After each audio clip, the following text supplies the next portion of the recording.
How's it going, my boner dragons? Welcome to the top 100 Danganronpa moments, starring the ultimate main character, the ultimate girl who helps the main character, the ultimate jock girl, the ultimate person who dies in Chapter 2 but doesn't deserve it, the ultimate person who dies in Chapter 3 and nobody cares, the ultimate giant who dies in Chapter 4, the ultimate rich girl, the ultimate control freak in white, the ultimate horny on main, the ultimate musical girl, the ultimate ladies man, the ultimate weapon of mass destruction, the ultimate crackhead, the ultimate sibling, and the ultimate pants peer. I couldn't find a category for those last three who were left over. And now for the part where I sound completely different because I recorded the intro like 3 weeks apart from the rest of it. Enjoy, I guess. I don't want to spend too long on the intro about this because Lord knows that Phoenix Wright video probably didn't need to be as long as it is, and I'm probably going to try to go through this pretty fast here so we can just kind of get it done. We'll just start with honorable mentions.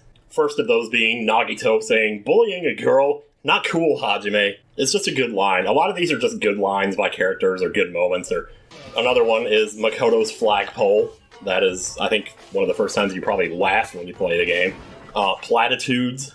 Yeah, we all remember that one. Okay, so I guess another thing I should probably clarify here is that most of these moments are from the original trilogy. There are a few moments from Ultra Despair Girls, and then there's some from the anime. I don't really remember a lot about the anime, except for very specific things, and some of those moments are in here. I think there's like 3 moments on the entire list from the anime. Sonya is not a virgin. What? That's in honorable mentions? Are we serious here?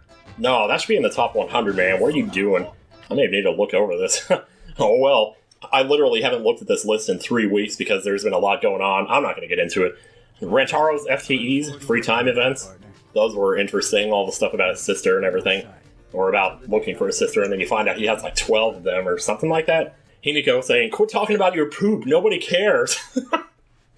Somebody needed to say it. Ibuki says, "Welcome to the world of girl love, it's slippery when wet." Nagito gets tied up. Yeah, he had it coming, let me tell you. Korkio loses his shit. That was the thing that happened. Baby Gangsta, good moment. That's another one of those that's kind of recurring, though. It's not really a singular moment, but I thought I should mention it at least. Kokichi's impossible crescent mouth. The sword of victory. Yeah, Gundam. Okay, so the last honorable mention, I'm getting interrupted by Discord here, sorry about that. Celeste Freakout from Chapter 1-3, or Case 1-3, is that what we're calling it? The voice acting from Marie Harrington on this is pretty tremendous. One last quick one I forgot to mention, Togami fell. Scary, man. Here we go, number 100. Togami's FTEs. You can call him Togami, you can call him Fat Byakuya. I love these conversations because, well, first of all, you don't get to see most of them because he dies so early in the game. Oh, did I mention there were going to be spoilers? You knew that already, I don't need to do that. He starts talking about, like, his body mass or his body fat index or something. It's just so funny because he's just so, like, open about it, and you expect people like that to be, like, shy or reserved or embarrassed, you know, and he's just, like, coming out here talking about it. And it's just so in character for someone who's based on a character who was pretty blunt to begin with. Number 99, Zipline in 3-2. Sometimes, if you're super stressed out, the best thing you can do is just go and do something totally extreme, like go on a roller coaster. Well, that just spoiled the other moment. But yeah, and even though it's only for a few seconds, you know, Kurumi got to ride on that zip line with the dead body, and you know, even though she was probably nervous as hell about what she was doing and everything, just for that few seconds, she got to have some fun going down a zip line. And it's moments like that, I don't know. When I was a kid and I was in school, I was always nervous about something. So sometimes we would go on these rides at, you know, carnivals or fairs or Disney World or whatever. I would get on those rides, but I would still, like, even as I was sitting in the chair, I was nervous about the ride, but I was also nervous about this thing at school that I was going to have to go back to. So, and then we would have, like, all this fun, and the whole time I would still be nervous, but I'd be having fun at the same time. And there's something about those two emotions together. I don't know, that's why I put the zipline on there. I know that doesn't make a lot of sense because it's such a small moment. Okay, so number 98. Nagito says hey to his dead dog. So this is like just after the scene where Akane tries to strangle him. And he's like having these flashbacks like he actually died. Oh my gosh, hiccups. He died there for a second.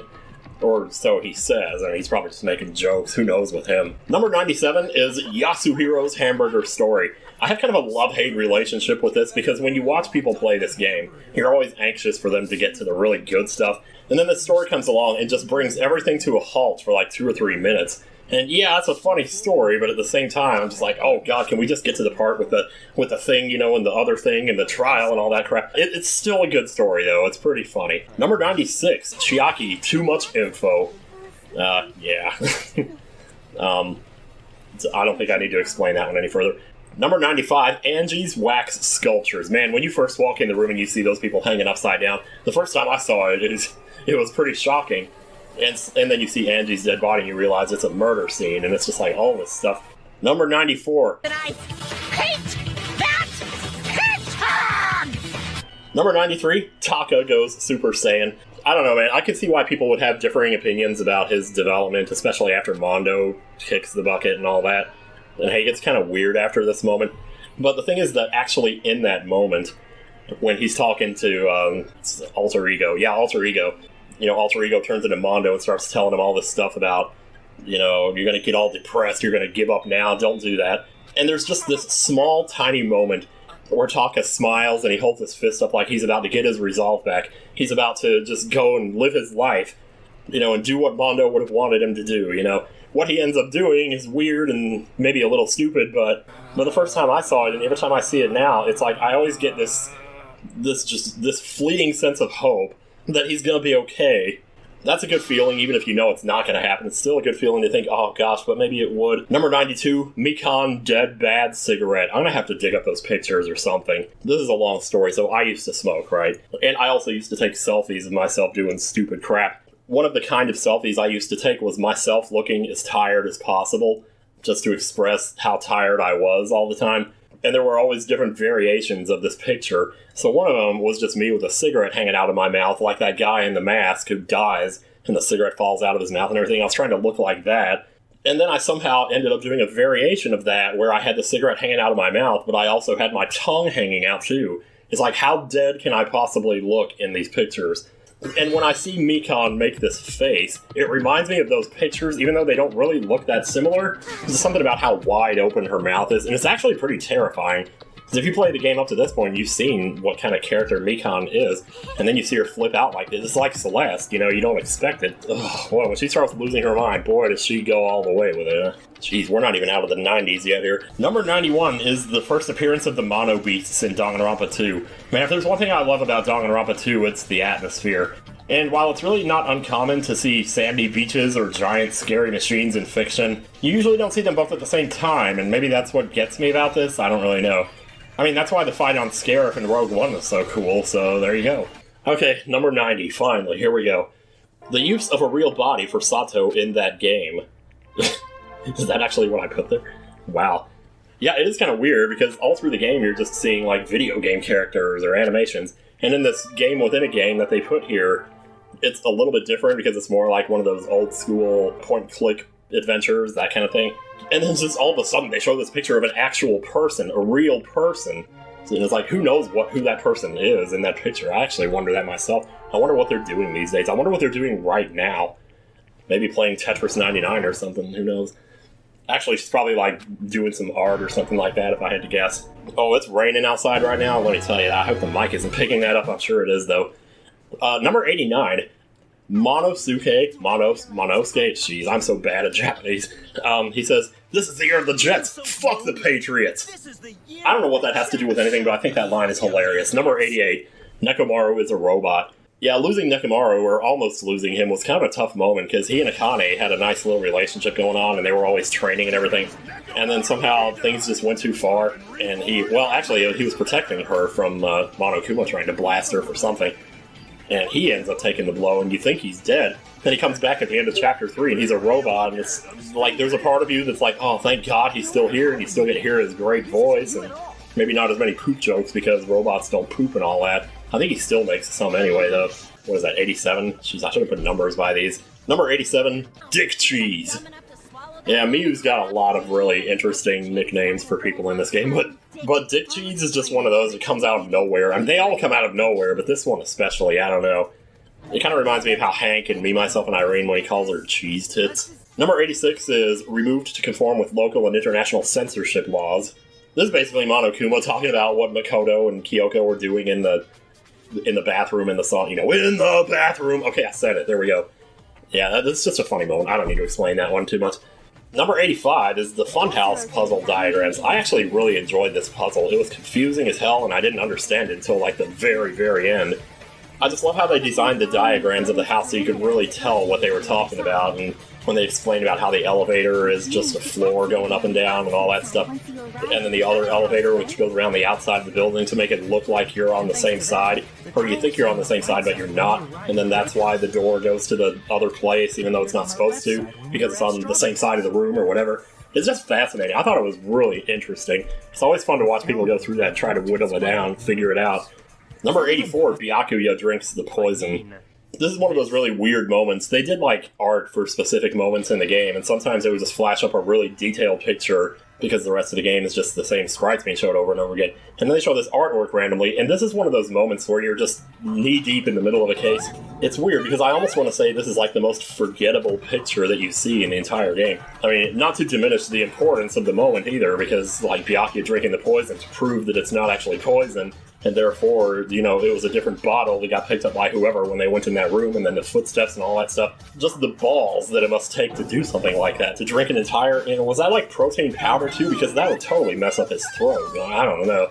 There's also something, and this is one of those stupid things I have in my head, there's something about the visual of it when he's drinking the poison, the roundness of the bottle as he holds it up. It reminds me of the roundness of the magic wand that Valiant Grammary holds up in Phoenix Wright. Number 83, Akane offers Hajime to cop a feel. That's in the top 100? No, that should have been switched out with that Sonya moments, man. That Sonya's a virgin? Oh well, too late now. That is still a pretty good moment, though, because Akane's just kind of a weird character, you know? She's always a little bit aloof. And honestly, there's a moment with Akane, actually, in Case 4, where Fuyuhiko tries to talk to her about something serious, and, like, she doesn't get what he's talking about. I always kind of didn't like that moment because I felt like it dumbed down her character a little bit too much. Number 82, Avril Lavigne, or maybe just this entire section, where Teru goes off with his southern accent and starts talking like a crazy person. Yeah, don't be saying things like that, don't make no sense. Can you even prove I wasn't in the data hall? The whole thing is just so funny, and I always look forward to seeing people's reactions to that. Number 81, Fuyuhiko's free time events. Okay. He's one of the most likable characters in the game. Like, he's the perfect example of a character who you're supposed to hate, you know, for the first 2 chapters until you find out a certain thing, which is actually a moment that's higher up on the list. I won't really get into that. But his FTEs are pretty interesting, too. I don't really want to spoil too much about what happens. That's the joy of playing these games, though, is getting to really know the characters. And so a lot of them you just don't get to know until the post-game, because there's not enough time to talk to everybody and get everybody's story. And that's one of the reasons why people go back and play the game after, so they can kind of see what they missed or see what they could have seen and maybe learn something that puts more context on the story that they wouldn't have realized while playing the actual story. Number 80, Ultra Despair Girl's safe points are the toilet. The toilet. Number 79, Hajime looks up at stars while standing by pool. This is kind of one of those moments, too, at the end of Chapter 1 when Tugami's just been killed and Hajime's just kind of standing outside. It's like another one of those moments like the roller coaster, you know, where you're in all this stress, but you're also in a really peaceful place, and you don't know, like, which side of the reality you should be clinging to. Should you cling to the peacefulness of the stars up above, or do you just let the stress roll around in your stomach, you know? Or do you just let some weird nebulous mixture of the two feelings overtake you? I don't know. But this moment when he's looking up at the stars is kind of one of the first clues that something is amiss about the world that they're in. So it's like you're getting information while at the same time experiencing this visceral moment of nervousness combined with, you know, beauty. And it's just, there's something cool about that. I don't know. Number 78, Tsumugi makes you a drink. Number 77, Nekomaru, shitting my pants would shame me as a man. Yeah. There's something about when people use infinitives. I guess it's because usually the subject of a sentence comes first, and when you're starting a sentence with like an infinitive, I know there's a word for this, and I'm just not thinking of it, but number 76 is Mikan and Mondo. This is their free time events in the post-game of Danganronpa V3. There's a few of these on here, and they're actually pretty easy to miss because there's so many characters, so many different combinations. And when you get to this, you know, post-game and you're getting to see characters from all 3 games interact with each other in ways you wouldn't have imagined, it's like fighting, you know, Bomb Man with Gemini Man's weapon or something like that. It's just something that you never would have dreamed, and yet you get to see this, you get to see how these characters interact. And there's something about Mikan and Mondo that's just so wholesome. And it's like, because you know he's not a bad guy, and you also know that Mikan is, well, she's got issues, but there's something about the chemistry with those two that always is kind of sweet to me. I don't know. Number 75, Miu fixes Kibo. Yep, she fixed him all right. Number 74, the roller coaster. So I've already basically talked about this, the whole mixture of emotions. I think this is like the third time I've mentioned it now, so probably no need to dwell on it. But yeah, I like this moment. I like all the different characters' reactions and how Sonya's hair. It's kind of weird that Sonya gets to sit with Hajime while Chiaki gets stuck with Nagito over here. Who decided this seat placement? I don't know. Number 73, Kirumi Execution. I was just rehearsing this one like 15 minutes ago. This to me was the most disturbing execution in the entire trilogy. And there's some nasty ones, but there is something about this one that really just, and it's bad enough that this poor girl was thrust into a situation of having to consider the needs of the many versus the needs of the few. If she didn't get everybody in this game killed, which is 15 people, or at this point I think 13, her entire country would have been wiped out. So, and that's not a position that I would ever want to be in, to have to make a decision like that. But she made the decision, and she did kill someone, and that should not be taken lightly. As disturbing as this is a perfect example of why I say that this is not my top 100 favorite moments. This is more memorable, interesting, important, disturbing, whatever. I will say I'm pretty much in agreement with Nezumi, though, that I don't care much for how sexualized it is. It's a little bit too much. I don't know. Yeah. Okay, so number 72. Kaito. Who are you calling an NPC, you ASS? Number 71. Yeah, we're gonna get through these, man. Shuichi and Kaede hold hands. A very nice moment early in V3. When you barely know these characters at this point because it's chapter 1, but you already feel for them just because of the situation that you know they're in. And part of that is because you have played the first 2 games and you know what's coming. But I think it's just as valid to assume they probably know what's coming too. And nobody wants to be in that situation. I mean, you find out later that they did want to be in it, but they just had their memories erased again. And of course, I didn't see the whole thing coming with Kaede being like the culprit either until much, much later. So I was really feeling for them in this moment. And I think even if she was the culprit, there was still... I don't think she was doing it with the intention of hurting anyone who didn't deserve it, because the mastermind, as far as they knew and as far as anyone would think in that situation, probably did deserve it. And if she was able to save people by doing that, I think that's what she was trying to do. But it's not how it turned out, so... But in this moment of extreme stress, they just get to hold hands for this moment and just talk to each other a little bit. It's moments like that that are really nice, that kind of bring the tension down a little bit and just give you time to marinate and get to really feel for the characters. Number 70 is Sonya swearing. Oh, man. It's so unlike her to do that, too, because she's like this prim and proper princess, and anytime Sonya it gets pushed out of her element into something like where she's saying stuff about, yeah, faux show, stuff like that, I love those moments. Number 69, the 3 protags talk. I thought I was going to put a sexual one here for number 69, like I did for Edgy Poo, This is another one of those moments from the V3 postgame, but now you're getting to see the protagonists, Makoto, Hajime, and Shuichi, all interacting with each other and talking about things and talking about how they give gifts to people, but they don't always get the reaction they want. Number 68, Kyoko. No human language can describe the disappointment I'm feeling right now. Yeah. This is basically her reaction to Toko reverting back to her other self. She probably wanted Genocide Jack to be in on all this, but I don't know, just her reaction to that is so perfect, because she's kind of a deadpan character anyway, and her best moments are when she's playing deadpan. Number 67 is the debate scrum music. I mean, in terms of gameplay, I guess they were okay, but it was really the music and the spectacle of it all that just brought it together. Those are some of my favorite moments from V3. Number 66. Sakura. I thought that said Sayaka. I get these names confused. Sakura body discovery. When you first discover Sakura's body, you don't know. Like, your first thought when you see it is probably you're going to be right about what you think when you see it. And that's the weirdest thing about it, because once they start investigating, all this stuff comes up about how people came to visit her, how she's got the bottle marks on her head, how she got hit over the head, and then there's like the writing in the magazine and stuff like that, and then it turns out someone was hiding in the locker the whole time. All this stuff comes up, so you think, okay, it wasn't that, but then in the end, it turns out to be that. There's actually another moment that goes into this more. I'm gonna wait till that to talk further on it, but there's probably a part of you in the back of your head you're thinking, there's gonna be one of these eventually, and when you see it, that's the first thing you think. And then the game goes out of its way to tell you, no, you're wrong, it's not that. That moment is so important, but once again, that's later. Number 65, Kibo in the hydraulic press. Oh god, okay, we're getting into some good stuff here. Finally. Well, I mean, not that Sakura wasn't good. Kibo in the hydraulic press. Man, that is such a stressful moment because I don't even want to imagine what it feels like to lay in one of those things, let alone to lay there while it's coming down on you. And the reason he's in there doing this is because the hydraulic press can sense if there's a living person, and it'll stop if there's anything living in there. So Kibo, being a robot, actually wants to know, am I actually alive? And maybe this machine can tell me, because if I am alive, it'll stop. But there's also this part of you that's probably thinking that he's thinking, like, if it doesn't stop, then I'm not human, so I might as well be dead anyway. But fortunately, he rolls out just in time.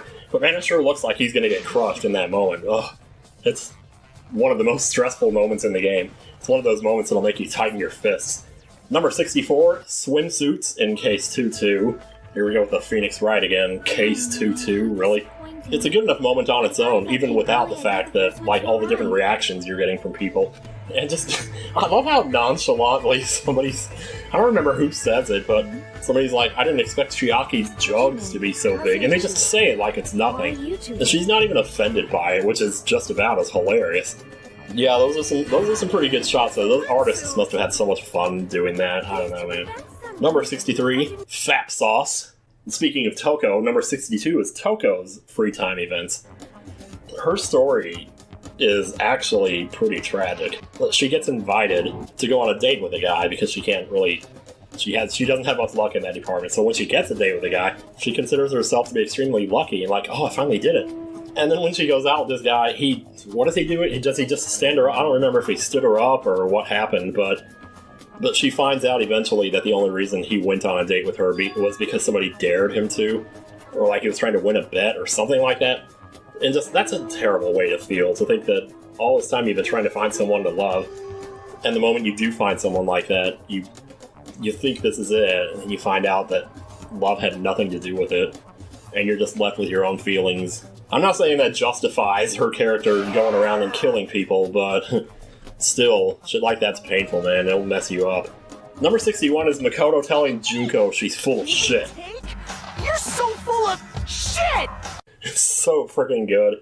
I like his scary sprite, too, because you never see it up until Case 5 when you think he's about to die. And he's so freaking scared in that moment, as anyone would be. There's sort of an uncanny valley when you see somebody through 30 or 40 hours of a game, and then you suddenly see a face that they've never made before. There's something about it that's kind of disorienting and maybe a little bit, I say scary, and that's kind of, seems like such a simple word for that feeling. Number 60, On the Meat Bone. On the meat bone. That wasn't it? On the bone meat. On the meat bone. Bone on the meat. The meat bone. No. Fuck.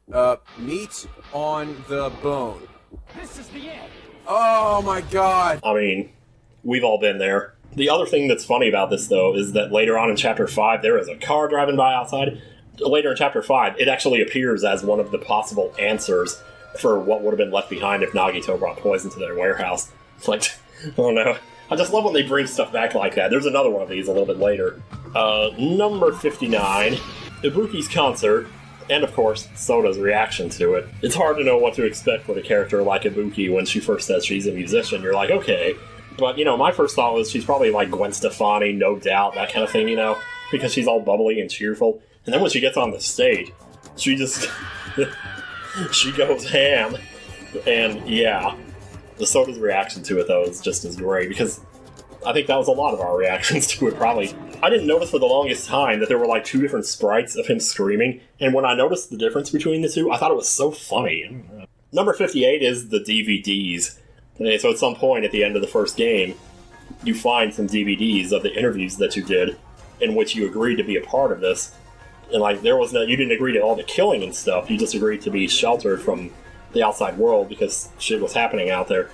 So, but you know, when you first see those though, and you're looking at your own face, seeing yourself say stuff that you don't remember saying, I can't even imagine how that would feel. Like, if somebody showed me a tape, and I saw myself on that tape saying, oh, hey, everybody, I hate Nintendo. I hate video games. I want to go and, take a crap in the White House. And, okay, you see what I mean, though. I mean, as a player, you kind of already know what's going on, but you're just waiting for the characters to figure it out. And it's that dramatic irony when they finally reveal the information. It's like, oh, thank God, but at the same time you're wondering, how are they going to react to it? How's that going to change things moving forward? And you kind of don't know, so... Number 57 is the reveal that the world loops in Case 3-4. I'm just going to keep saying Case, I don't even care anymore. This is kind of like the moment in 2-4, actually, with the diagram of the fun house and all that stuff. So you're going over this map, because you've been playing in this alternate world. It's like an old Super Nintendo game or something. And you're having the hardest time figuring out, why is this happening? Why was this person able to be here? Why was I able to hear this person, even though they were on the other side of the map? And then you find out that the map is actually backwards. And just that moment when the map flipped in the two halves of it, you just exchanged places, made the whole thing come together for me in that moment. I was just like, oh! I will admit that they go to pretty extreme lengths to over-explain it, but I felt like when they finally did it, I was like, thank you. Thank you for finally just getting to the point here. Number, what is this, 55? 56. Number 56 is Maki talks in Trial 2 because Kaito believes in her. Oh, Kaito and Maki. One of the nicest couples ever. That all just now was kind of cringy, wasn't it? I'm not sure what to really say about this one. It's just, Maki is one of those characters that I didn't really notice how interesting she was until Chapter 2. So when you got to the trial and she finally starts coming out and talking about what happened and everything, well, it's like I said, I didn't really know what to think of her at this point. She seemed pretty shy, and I was like, I want to know more about this person. And when she finally starts talking, it's great that she does. I'm kind of one of those people personally who usually refuses to participate or refuses to engage much in conversation until I know for a fact that people want me to. You know, and it's like the fact that I need that assurance is not their problem, it's mine, I know. So usually I just end up staying out of most stuff. But that's why I think this moment is so nice for me, because Kaito gives her that out. He gives her that assurance that she needs to say, okay, maybe I can talk about this and maybe I can be a part of this conversation. Number 55 is Badass Junko, man. Junko fucking Enoshima! When Junko goes and starts showing all of her different personalities at the end of that first game, it's a moment for sure, but my favorite iteration of her was always Badass Junko. And you really don't see her enough. But then I guess if they showed her any more than they did, it would probably get old. It's nice that they kind of left it.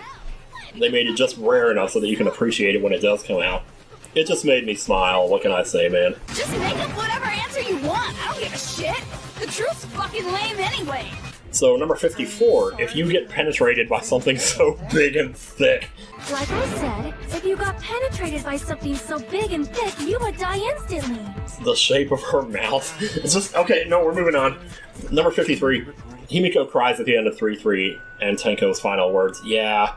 Okay, wow, you go from something really funny like that to something heart-wrenching like this. Yeah, Himiko deals with some stuff. She's kind of lethargic through most of the early game, and you kind of wonder why that is, and you can see more of that in her FTEs. I don't think those are actually on this list, but she starts to develop this kind of relationship with Tenko, and it almost seems like one-sided, and you don't realize that she actually appreciated it until it's too late, until Tenko's already dead. But Tenko's final words to her were really nice. It's the kind of thing that, like, you would remember it even if the person didn't die just after saying it, but it's just a wonderful thing to hear. But Himiko's been holding all these emotions in all this time, and, it's only a matter of time before a person breaks. Kind of like Trucy in Phoenix Wright, I also like the little moment after the trial where Gonta carries her back to her room, He's just such a nice character. Good old Gonta. Gotta love him. Gotta love the man. Number 52 is the first time you discover that bloody classroom on the second floor. I got so confused the first time I played this game because I didn't realize there's two entrances to floor 2. And because I'd already been to floor 2, I kind of thought, okay, well that's just going to take me to the other side, to somewhere I've probably already been. So I didn't realize it was like a separate area. When you see this classroom, like the blood is red, unlike all the other times it's just pink, so it's kind of, you can kind of more or less suspend your disbelief a little bit for moments like that because of the pink blood. And then you see this classroom.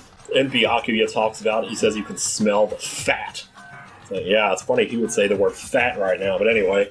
You find out more about that later, like obviously in the second game or maybe even in the anime. I think more so in the anime. Have we even mentioned the anime at this point? Jeez.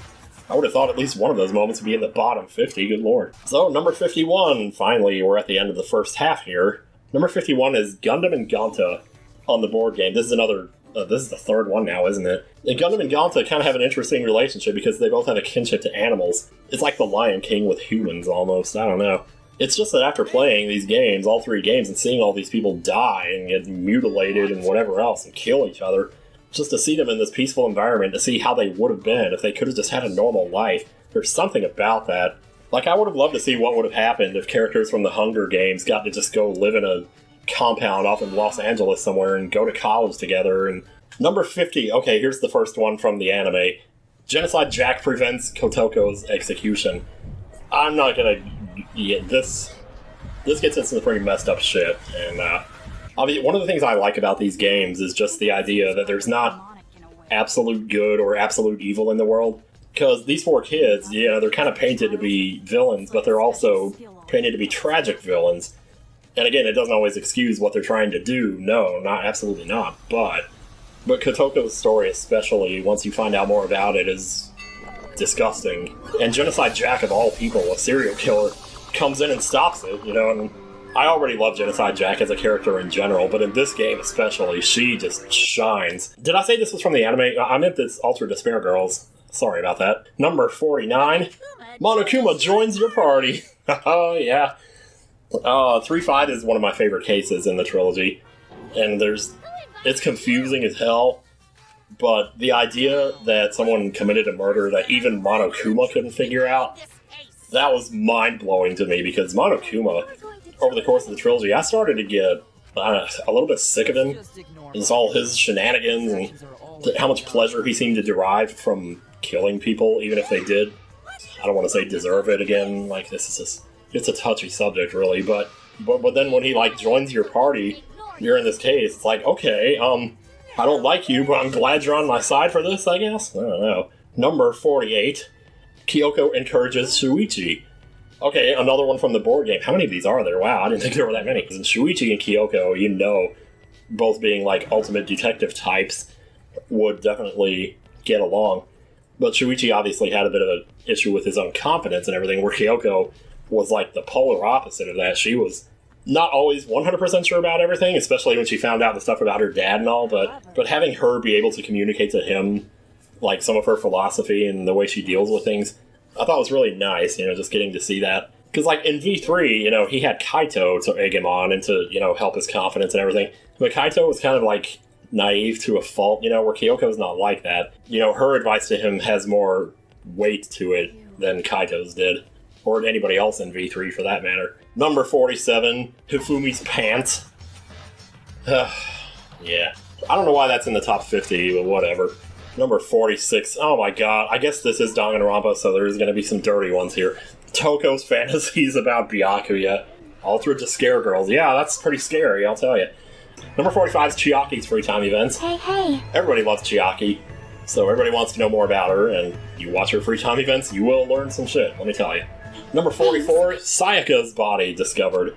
This is where I got confused earlier. I thought Sakura was Sayaka.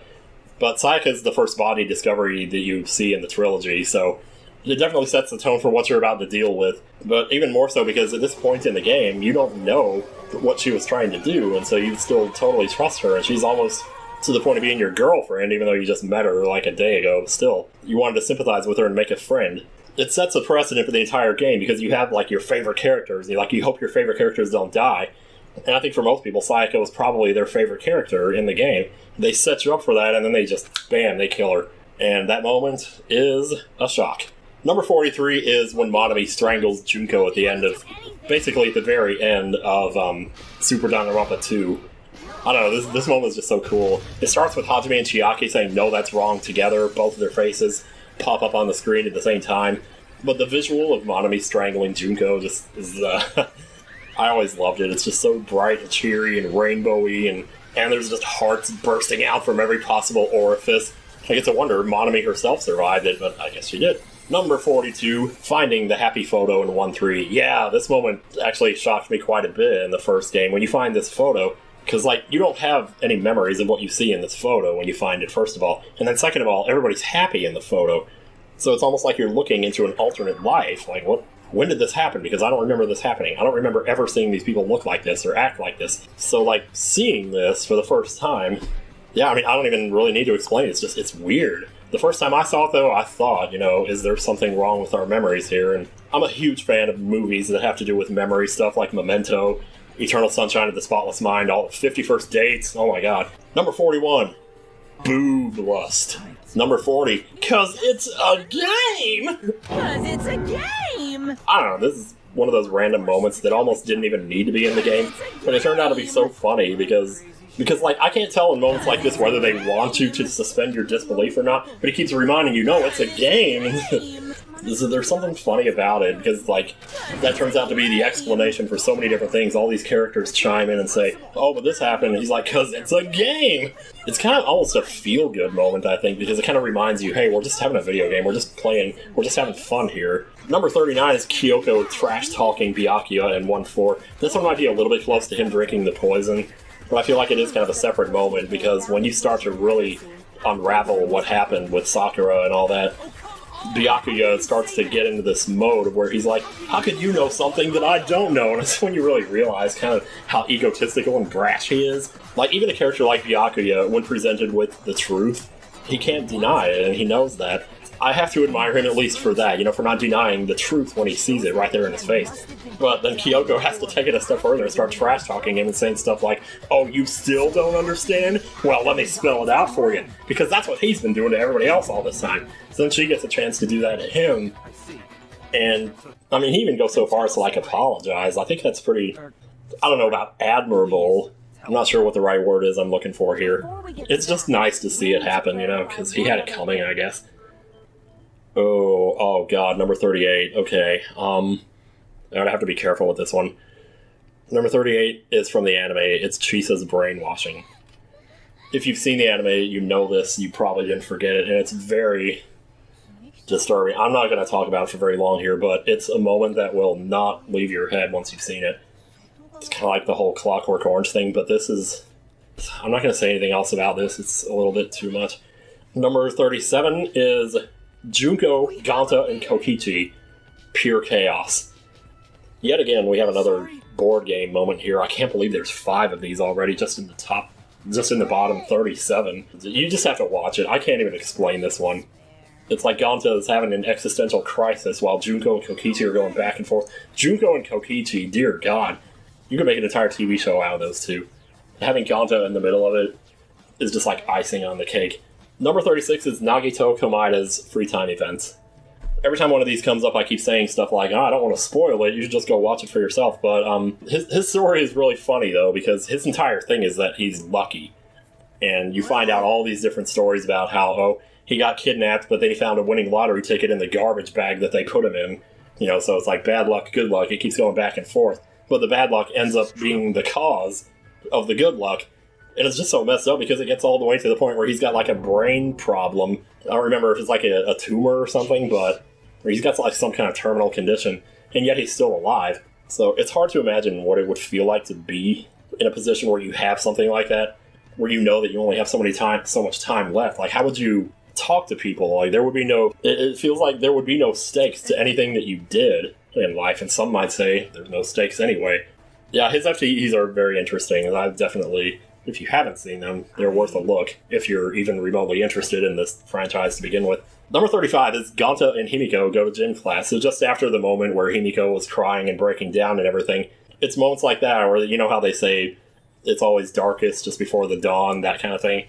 So this would be Himiko's dawn, where she's coming back and saying, I'm going to live my life, I'm going to do everything I can, pursue happiness, all that stuff. The usual, the good vibes shit, you know what I mean. But the fact that she has, like, Ganta to help her out with that, and Shuichi joins them, too. So it's just really nice, to see her getting a new lease on life in spite of the situation that she's in. And it makes it all the more gratifying that she ends up surviving all the way to the end. I might have misnumbered that last one. That was supposed to be number 35. This is number 34, which is Maki and Kaido building the crossbow. This relationship has kind of been building up slowly over the course of the game. It takes a while for it to get going, if you know what I mean. Like, there's this stress between them because Kaito is, like I said earlier, naive to a fault in Maki. Maki's been through the kind of shit that you don't even want to imagine. But she's also, like, one of these really lonely characters who's just kind of learned to turn it off. This moment, though, when they're building the crossbow together, you just get this little bit of tension there. Like, I don't know, they're really close to each other. When your faces get close together like that, things happen. You can feel the heat radiating off their body. You don't want to say anything. It's so sad that what happens, after that. But still, Oh, it's a nice moment though. It's like one of the little seeds, that you plant and it grows into something great later, or it would have. Oh my god, this is depressing. Seriously, let's go to number 33. Number 33 is Makoto happens to walk in on Sakura fighting Monokuma. When you first see it, it's kind of hard not to think, oh yeah, Sakura's fighting back, this is hella good. And, did I just say hella good? God damn. And Sakura's like this totally buff character too. She's got, like, you would not want to go up against her in a fight, and if you read her FTEs, you find out she was one of the greatest fighters in the world. Second only to her master, if I remember right. So seeing her fight this little teddy bear, it's like, oh man, that teddy bear doesn't stand a chance. And, well, it turns out he does have a lot of leverage that you don't realize until later. But in that moment when you walk in and you see them fighting, it's like, oh, here we go. Finally, we're winning, Kind of like Sawyer says it out when one of the others dies and lost, but that is such a forgettable moment, I can't believe I even thought of it. Yeah, but this moment is great not just because of that, but also because it establishes stuff that you'll be thinking about going into the next chapters, like how long is it going to take for this to come out, how long is it going to take before I have to say something about what I saw, or do I just keep quiet about it? When do I get a chance to talk to Sakura in private about this, to say, hey, I saw what happened, can you tell me what's going on here? You're thinking all these different things at the same time, so when you first see that moment, it's just one of those moments when you realize there's more to this, and it's about to get good, and honestly, all three of these games, I think, get good in Chapter 4. Number 32 is Taka and Mondo romance. Taka reacting to Mondo being the killer. Yeah.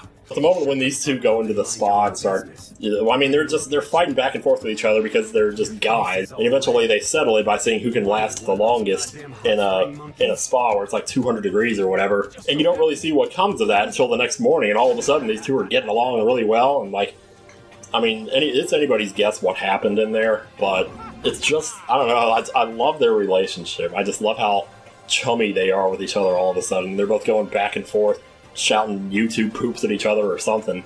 They didn't have much in common because Taka was like this uptight, honor student, and then Mondo was like this gang leader who rides a motorcycle and stuff.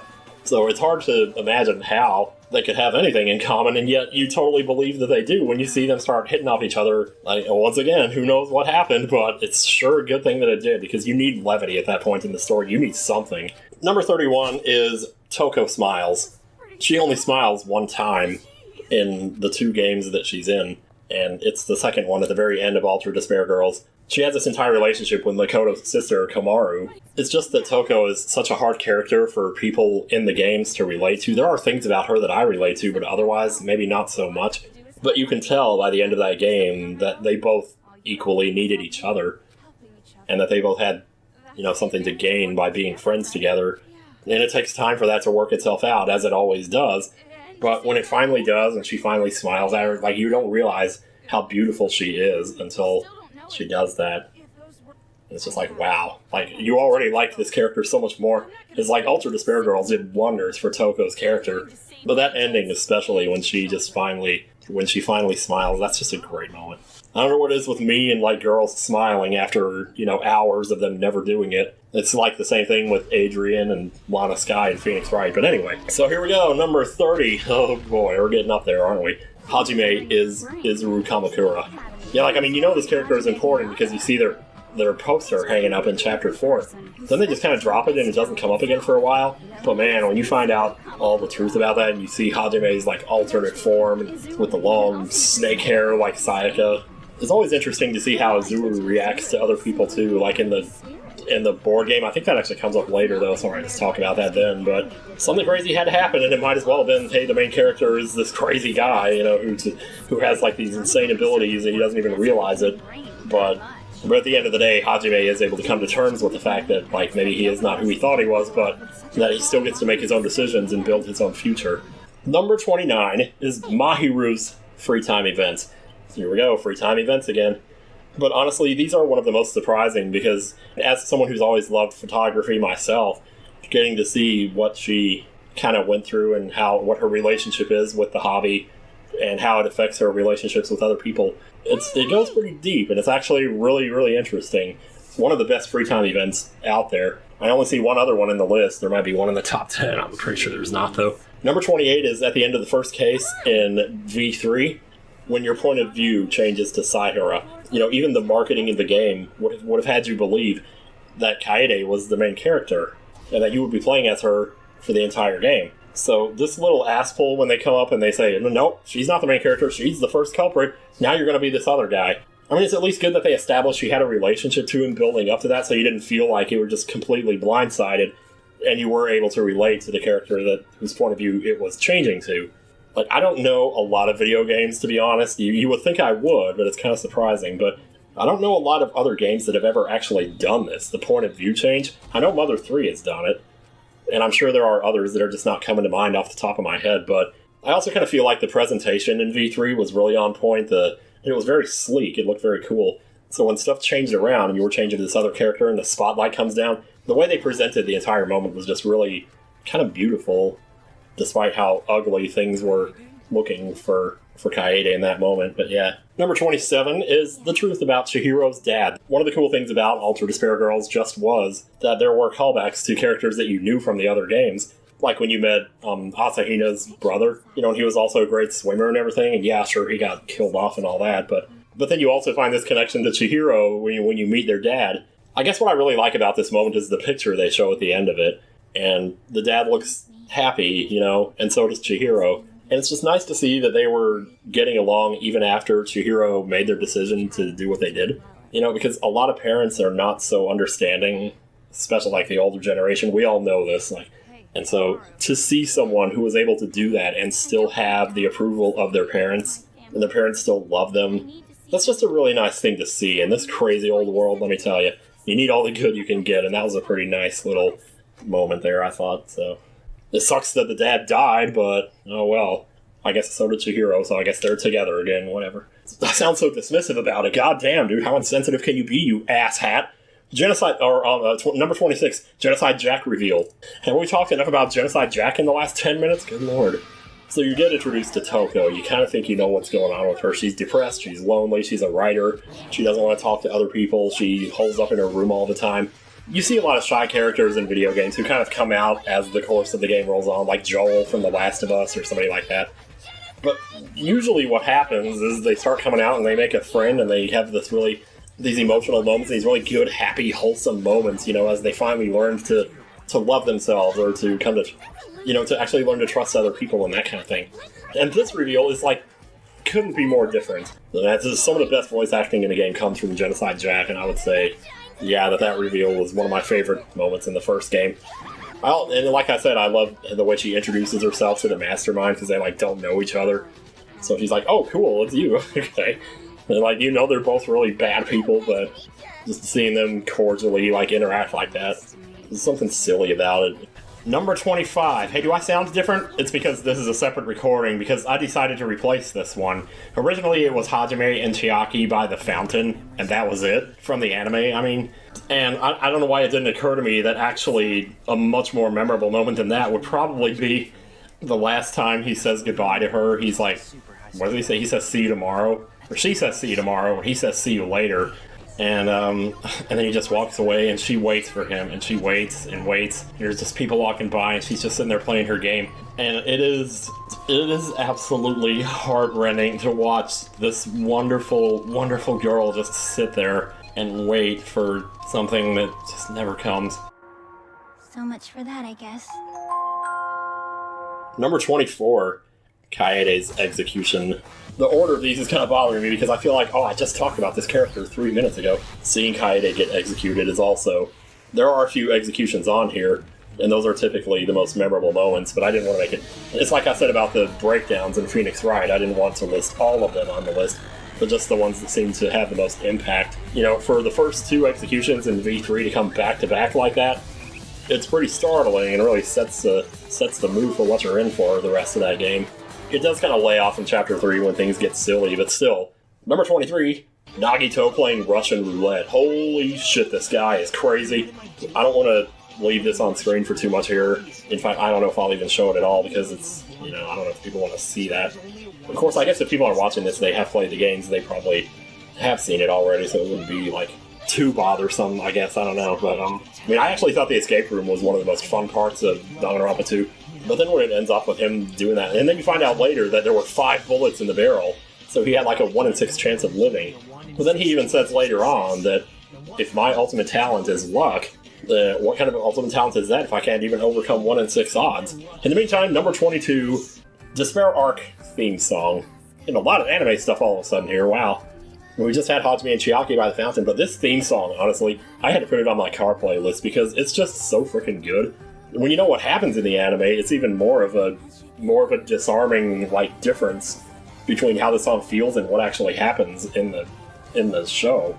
But I thought the theme song was catchy as hell, and I listened to it all day. I could listen to it all day long, but probably for about 30 minutes before I got tired of it. Number 21, this is the last FTE on here, and I'm just going to say it, Kiyotaka's FTEs. Like, his free time events reveal a lot about his character, and this is one I'd rather kind of not spoil if I can help it. But it's the kind of revelation where it doesn't change that much about who you think he is.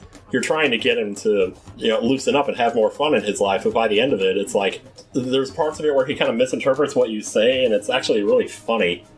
But there's also a sense of, like, you're building a relationship with him without, him having to be the one who changes. I guess when you think about it, a lot of the characters that you build relationships with involve them changing, but you never change. Because you're just an avatar for the player, it's kind of... I don't think this has anything to do... I should probably just not even worry about saying any more about that. Let's get to the top 20 here. Okay, we're running this. Let's go. Top 20. This is like 3 hours later. So, number 20, Leon's execution. I know we just talked about Kaede's execution, and I made mention of Leon in there, but I didn't want to spoil that Leon was coming up, so... But yeah, first execution in the trilogy, in the game, and you really see right there, then and there, from that execution, just how brutal this game's going to be. Well, to be fair, Leon's execution is probably one of the top 5 most brutal executions in the entire trilogy. Like, I've never been hit by a baseball like that. Never mind baseball being shot out of a frickin' machine at, 90 miles an hour? And then the way it ends with just his body hanging there and the last ball rolling off and it's got blood on it. And if nothing else, Danganronpa is very good at execution and knowing what kind of a tone to set for things like that. Anyway, that's number 20. We gotta get moving. I keep saying that, but this is too much fun. Number 19 is Rantaro's Lab / Video for Future Self.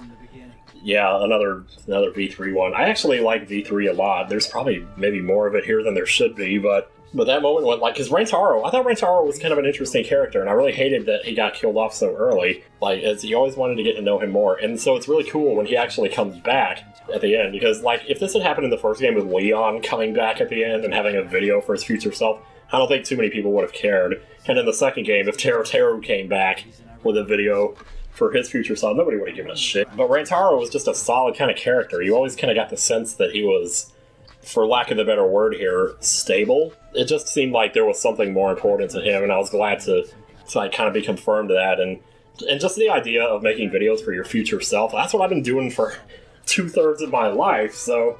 But yeah, so this kind of stuff, fascinates me, especially if you know that your future self isn't going to have the memory of it. Number 18, the true meaning of V3. It's funny, I'm kind of surprised I didn't see it coming, but the true meaning of V3 is 53, as in the Roman numeral V equals 5, 5, 3, 53. And then they go through and they show all the title cards for the first 10 seasons of Danganronpa, and they're all references to other video game titles. That's so cool.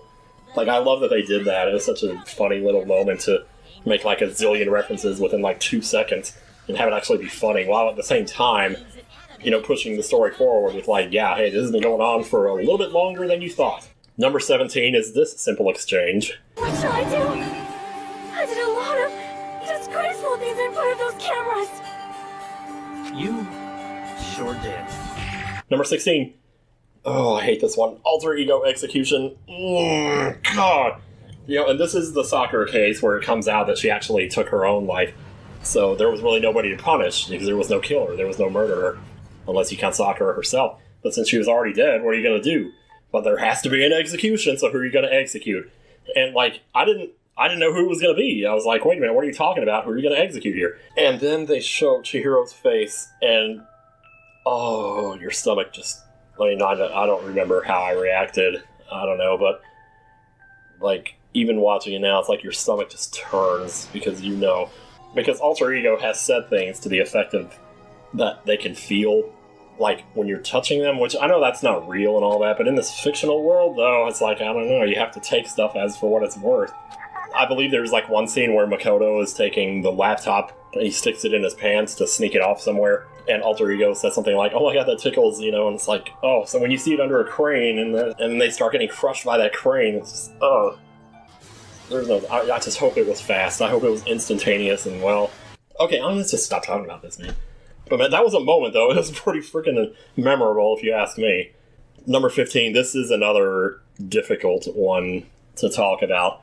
Number 15 is Kokichi screaming at Gonta in case 4 of V3. There is so much V3 on here. The first time I played this game, I did not like Kokichi at all. I started to warm up to him after I watched other people play. I started to more understand. And this is another one of those cases where unless you know the end game, unless you know what he was really about, what he was really trying to do, how he felt about things, it's hard to understand why he acts the way he does. And if it weren't for the fact that Gonta was such a sweet, gentle character, it probably wouldn't come across so bad. But there's nothing worse than seeing a sweet, gentle character get screamed at by someone, and like, he calls him names too. He like says, "Why are you so dumb?" and things like that. And I still hate that. I still hate that he did that. Like, I will vouch for understanding as far as I can go, but this one really kind of pushes my limits a little bit. I understand because he was trying to get Gonta to share the information, because I guess he just didn't know that Gonta had no memory of it, so, like, it's understandable that he would be frustrated. Like, why don't you just say something? Why don't you defend yourself? Because you were there, you know what happened. But it turns out, no, he wasn't there. At least his consciousness wasn't. I might feel better about it if he actually apologized to Gonta afterwards to say, "Hey, I didn't mean to say that. I didn't realize that your memories were fucked with." But it's such a memorable moment because the voice actor just goes completely off the rails. Cut it out already! That's all you've been saying this whole time! Despite how I may feel about the context of the situation, I love the performance. And it gets me every time, and they must have had so much fun with that, despite, like I said, despite what was actually happening there. Number 14 is Kaito at the McDonald's window. That's another Lukagen reference. I'm pretty sure that's what she said when she saw it. I have to go back and look. But the first time I was playing V3, I remember getting to this moment, and I remember being a little torn out, because another thing that happens with this whole Gonta thing that we were just talking about is that Kaito just mercilessly tries to defend Gonta. There's actually like one funny moment where he thinks he's come up with some way to defend him, and he's like, "Well, what do you think of that?" Or "There you go." Or he says something, and it's kind of actually really funny. Normally, Gonta could have done it, but his avatar wasn't strong enough. How about that? Now you get it, right? But he and the main character have a falling out because of this, because the main character, Yu, wants to pursue the truth logically, and it's not that you want to ignore your feelings entirely, but Kaito is like all feelings and no logic.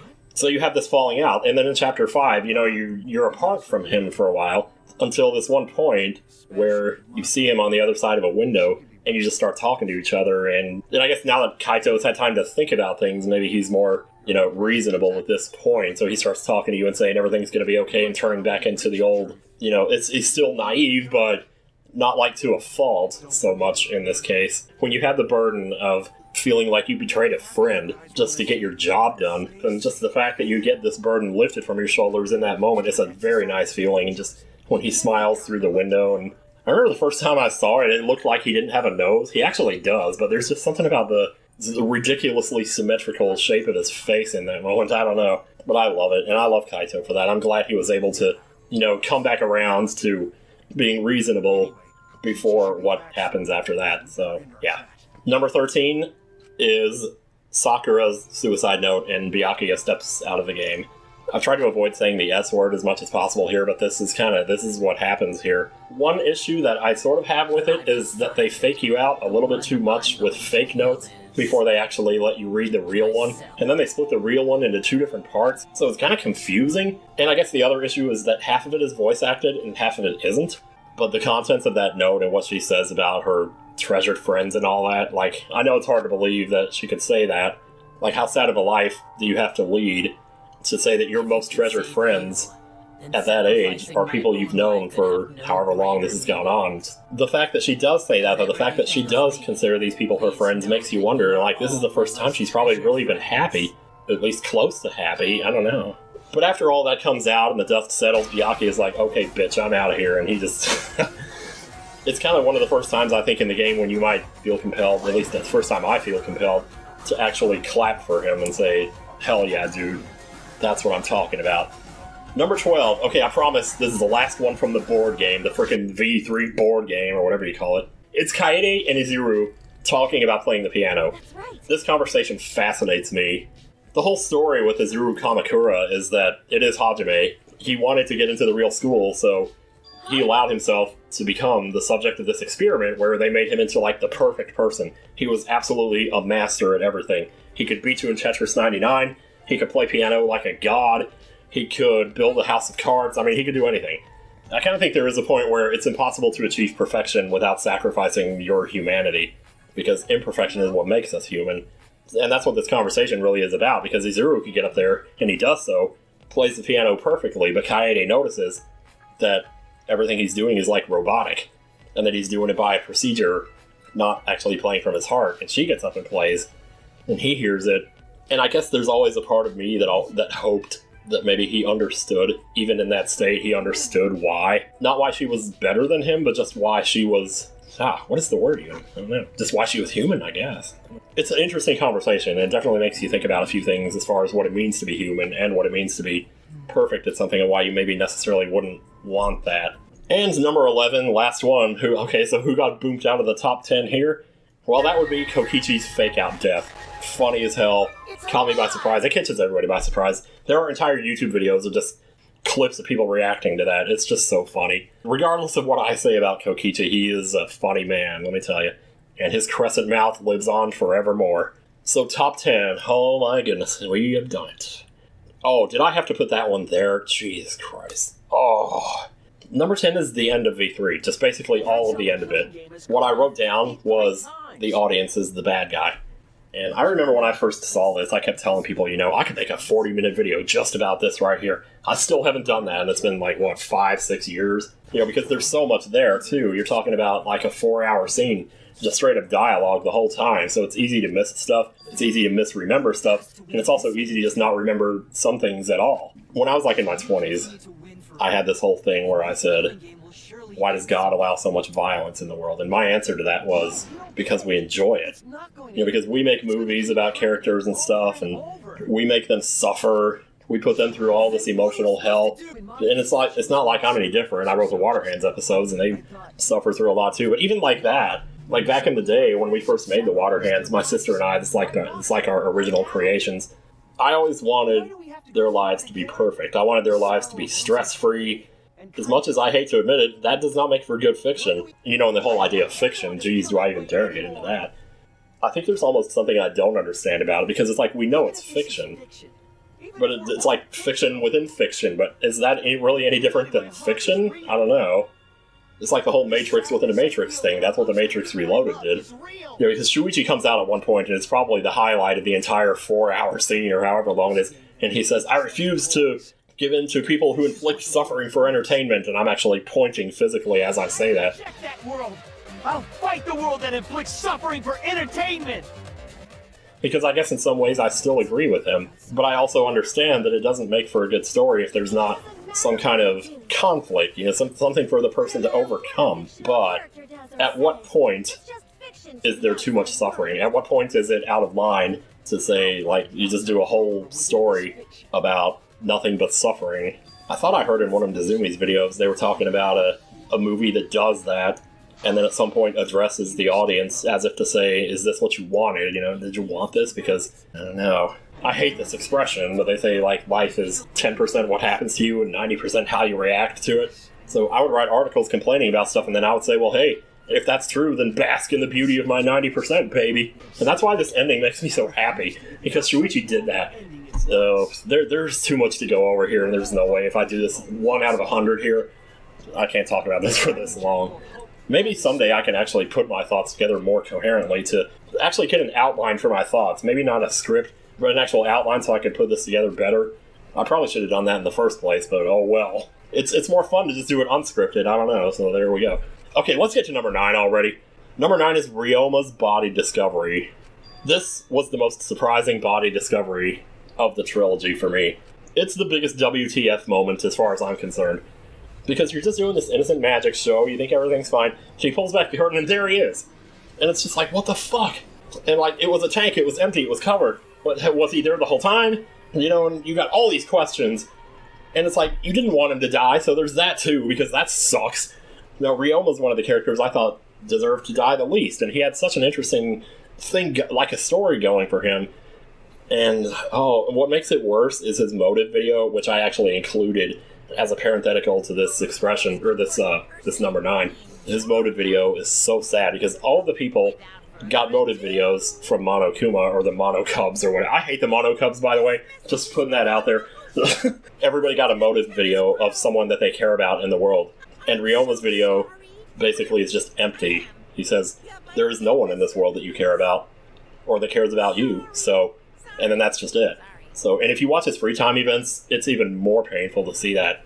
It's weird because when you first see it, you almost want to laugh at how ridiculous it is, and then as it all sinks in, it's just like, God damn. Number 8, this is the first one that I've seen where I'm actually thinking to myself, maybe I should have put this at number 1, because I'm a little bit underwhelmed by the number 1 I have here right now, but I guess we'll get to that. Number 8 is... I never wanted a tool, I just wanted you. Like, a lot of things happen in the games, and I know when I'm supposed to be emotionally touched, but it doesn't always hit me to the point that I feel like it's out of control. Because when your feelings are out of control, that's a scary thing. And that's also when they are the best. So Fuyuhiko is kind of another one of those characters, like Kokichi, where I think you're almost supposed to hate him for the first few chapters that you know him. And then all this comes out about him being related to Peko, or Peko? I don't know. Peko Yama. And what a cute name, by the way. Is this the first time I've mentioned her in this thing? Jeez, man, because she's such a great character. Her entire existence is just to protect him and to do anything that he wants. It's just, you would have thought with all that time he would have found a way to tell her something, but I guess he just couldn't. I guess that's a question that makes it all the more heart-wrenching when you finally find out that he's felt this way all this time and he hasn't been able to tell her, and now that she's about to die, yeah, but just when he finally is able to, he only has one chance left to reveal it, because it's so easy to think, no, I can't tell them about that because it would mess things up, or because I'm not ready to tell them yet. And then next thing you know, you're losing that person and you only got one chance left. You literally one chance left. You can't just say, oh, I'll do it tomorrow. Because so much of our life we spend doing that. Like, I can just do this tomorrow. I can just tell them tomorrow. I can tell them next week. You know, or I can tell them when I'm more in a better place. But then when you're on the spot and that person is literally about to disappear from your life, you know, in the most painful way imaginable, worse yet, then he finally comes out and tells her, and then her reaction is just equally genuine, because you kind of get the feeling by her reaction that maybe she kind of felt the same way. Man, that moment crushed me the first time I saw it, and every time I see it, it still hits me right there in the feels. Number 7, Alter Ego saves the day in 1.5. This is one of those scenes you really can't show online without getting copyright strike to hell, so this might just be a series of, like, still images, but the last thing that you're expecting in any of these games is for the main character to get executed. This would be like if Phoenix Wright got found guilty, basically. He's sitting there, it's the after-school special, and then just when you think he's about to get crushed, Alter Ego jumps in, and it's like one of the only times you ever see Chihiro with an angry look on their face. Let me tell you something, Alter Ego means business in this moment, and just seeing Monokuma's reaction makes it even more worth it. Just the fact that finally, after watching all these executions, you finally see one get botched. Number 6, Starving in 2.4.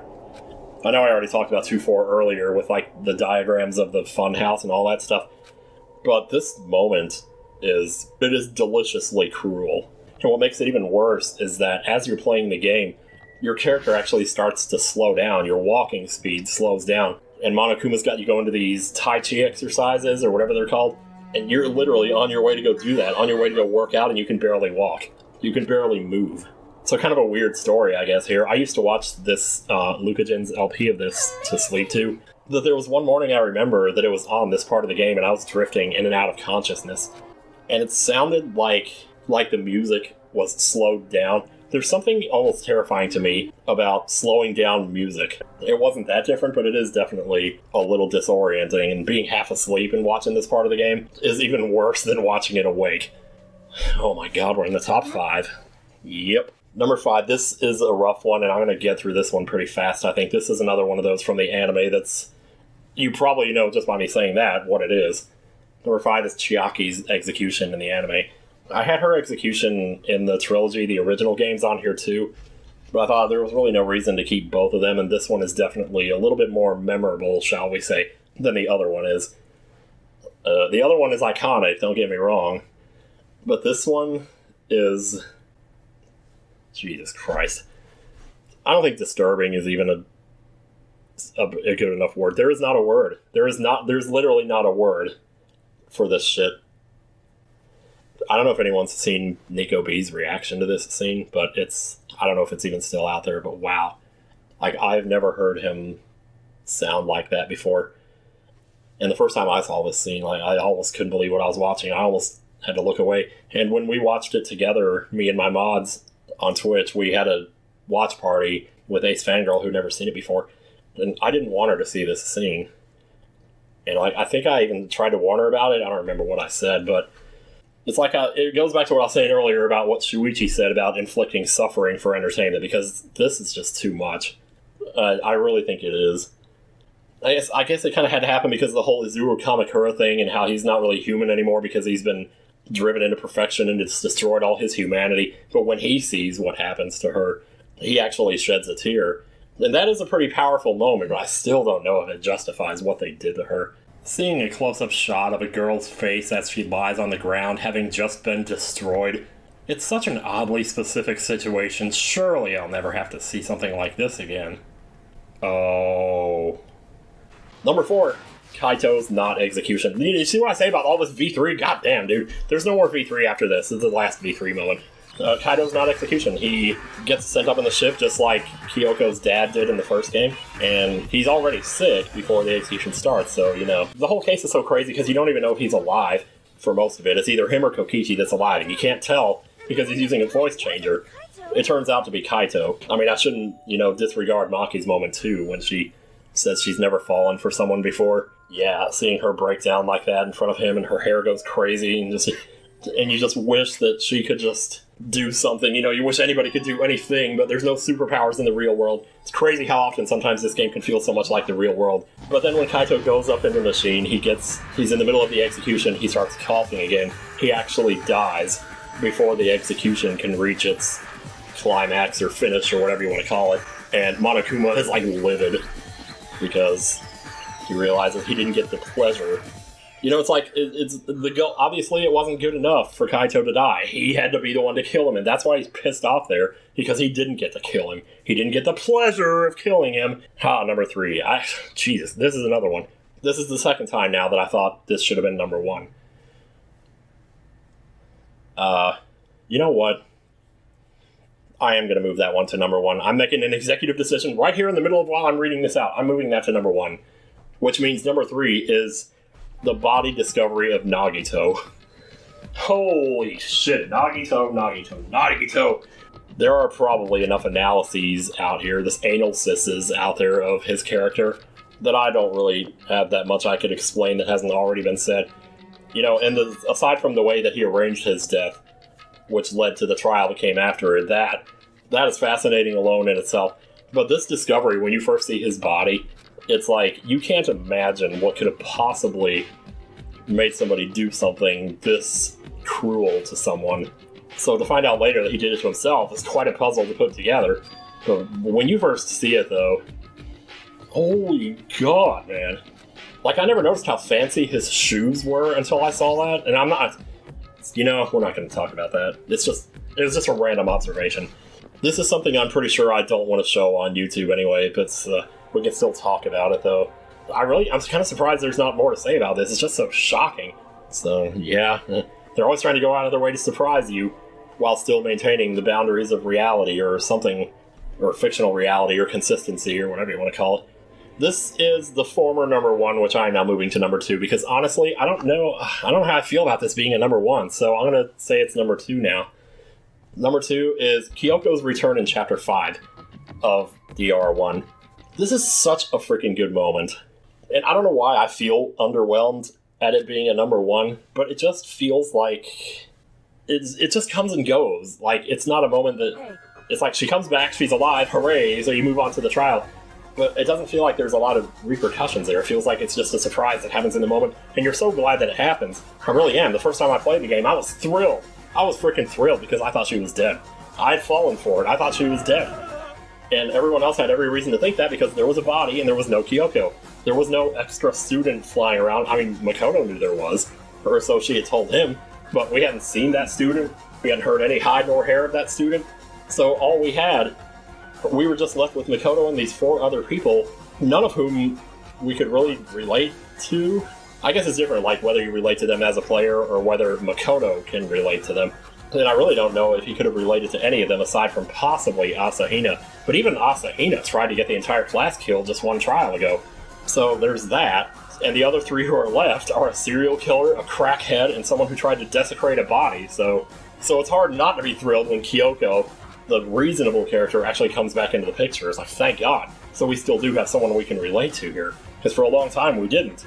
And I think that's why that investigation in Chapter 5 is so short, because it is. But they don't want to keep you apart from Kyoko for too long, because... But yeah, so she returns at the end of Chapter 5, the music plays. Oh god, the music. I haven't even mentioned the music for half of this. These games have such an incredible... Well, no, I did mention it in the starving part just a minute ago. Okay, yeah. Yeah, that theme song that plays when she returns, god damn, dude. If ever there were a time you needed a good moment just to make you feel thrilled and happy and victorious, that was it. And then to get alter ego at the execution just after that, like, yeah. Chapter 5 is a good time. It's not the best case in the trilogy by any means, but it's there. I think 2-5 is actually probably my favorite of the trilogy, and then 3-5, and then probably... You know what? I'm not ranking these right now. Maybe I'll do that in another video. And I guess that leaves us with our newly championed number 1 here, which was formerly number 3, but I'm moving it to number 1 because it's just that good. I almost can't believe I'm saying this, but number 1 is Gundam's Sacrifice at the end of Case 2-4. I will admit, I probably already said this, I'll admit I've kind of have sort of a, not a love-hate relationship, but kind of just not sure how I feel about Gundam, because, like I said before, he's constantly role-playing and he very rarely has a serious conversation. But maybe that's what makes this moment so shocking, because when you see him actually get serious, when you see him actually say something that could apply to you or to your life, or to your way of thinking, it's like kind of shocking almost, because he comes out, because for this entire case, everybody's been starving, and the only way that they can get food is by killing someone. So the question becomes, well, do you do that? And so eventually Gundam took the reins, picked a fight with Nekomaru. I think they actually agreed to fight each other, and just whoever lost, they would be the alleged victim of that, and the other person would be the perpetrator, so they would get killed. I guess if that was really the plan, though, I don't know why he wouldn't have just admitted it at the start of the trial. But beside the point, I guess. There still had to be a game there, so you know how it goes. But a lot of heavy questions come up in that trial, or in the aftermath of that trial, when Gundam, starts talking about, like, what is the point of living if all you're doing is just waiting to die? Ultimately, Gundam decided he just had to take matters into his own hands, and, like, even as I describe this scene, it's like I find it hard to believe that he had the... This is gonna sound stupid, but, like, I find it hard to believe he had the awareness to do that, because he came across through the whole game, and this is why I say I feel weird about him, because he comes across through the whole game like he's just playing a game. Like it's all just role-playing or something, or like, he's talking about the sword of victory and all that stuff. I mean, that was even in the honorable mentions, I guess, but for a long time I used to always say, oh, for every Sonya, there's a Gundam. So like, but that was just me being bitter about being single all my life inside, but I just need to shut up about that, really. I have no interest in making that claim anymore. But it is a thing that I thought for a long time, and maybe that's part of the reason why I kind of wasn't sure how I felt about him. But at the end of the day, goddamn, what he did here was something that obviously somebody had to do. But he did it in such a way that he didn't just straight up kill somebody, like he invited it. It was like, I kind of feel weird saying the word consensual, but that's kind of what it was between him and Nekomaru. Like, here, we're going to fight to the death here, and that we know what this is going to lead to, but it's going to save everybody else, and that was ultimately both of their goals. So, and that's what's so tragic about this case, and about not only the victim, but the perpetrator as well. They both knew that this was it for them. And then when it comes time for his execution, and he has to part with the hamsters, it's really heartbreaking. But he stands there and he makes his big speech, and he says, "Let us laugh uproariously!" Let us laugh uproariously! He just does everything he can to not let people know how scared he is, because he's gotta be scared. Like, he's human. He has to be. His other line about, I am just a temporary visitor in this world, aren't we all? But still, what a heart-wrenching, to see him to see the hamster sitting there just waiting for it to happen. And then I guess I've never really paid that much attention to his character, but it's weird now to be thinking that I'm making this number one after all that. I'm gonna have to look up some theses on him, because I gotta tell you, I think out of all the characters in the entire trilogy, he is the one that has risen the most in my personal ranking of characters over this last 5 or 6 years. But yeah, I saw those words, Gundam Sacrifice, and I was like, no, this needs to be number one. And so for now, it's officially number one. That's just for me, though. That's not like, it's not objectively number one, obviously. There could be moments that aren't even on this list at all that would be somebody's number one, and I certainly wouldn't blame you. In fact, if you have one, feel free to share it in the comments. Here I go shilling. Haha. No, but I guess that's pretty much it. I'm not gonna drag this out anymore. I'm probably gonna make one of these for Zero Escape, but I don't know if it's gonna be 100 moments, because those games are fairly short. Then again, Lord knows, I could make 100 moments and have like 15 of them be Eric with a fucking shotgun. That dude is crazy! See you guys later.